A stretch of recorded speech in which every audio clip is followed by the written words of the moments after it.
మంచిర్యాల జిల్లా కేంద్రంలో సీజనల్ వ్యాధుల నివారణకు జాగ్రత్తలు తీసుకోవాలని జిల్లా వైద్య ఆరోగ్య అధికారి డాక్టర్ హరీష్ రాజు ప్రజలకు సూచించారు. ఈ ఏడాది ఇప్పటివరకు 25 డెంగ్యూ, 2 మలేరియా కేసులు నమోదైనట్లు తెలిపారు. గత సంవత్సరంతో పోలిస్తే కేసుల సంఖ్య గణనీయంగా తగ్గినట్టు వెల్లడించారు. ప్రతి వారం డ్రై డే నిర్వహిస్తూ జిల్లా వ్యాప్తంగా అవగాహన కార్యక్రమాలు చేపడుతున్నామని, సీజనల్ వ్యాధుల నివారణకు ముందస్తు చర్యలు తీసుకుంటున్నామని ఆయన చెప్పారు. ప్రజలు దోమతెరలు వాడాలని, ఇంటి వద్ద నీటి నిల్వలు లేకుండా చూసుకోవాలని కోరారు. దోమలను లార్వా దశలోనే నిర్మూలించాలని సూచించారు.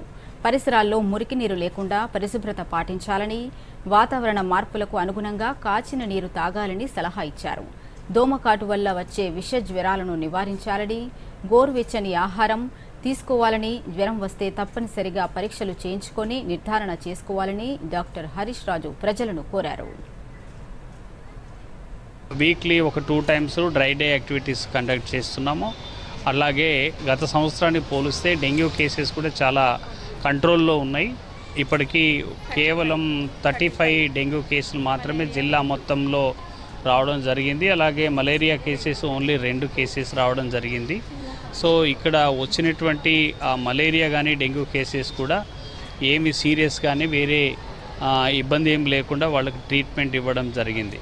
కాబట్టి ప్రజలు కూడా నీరు నిల్వ ఉండకుండా, దోమ పుట్టకుండా, దోమ కుట్టకుండా దోమతెరలు వాడడము, మెష్ డోర్స్ వాడడము, విండో డోర్స్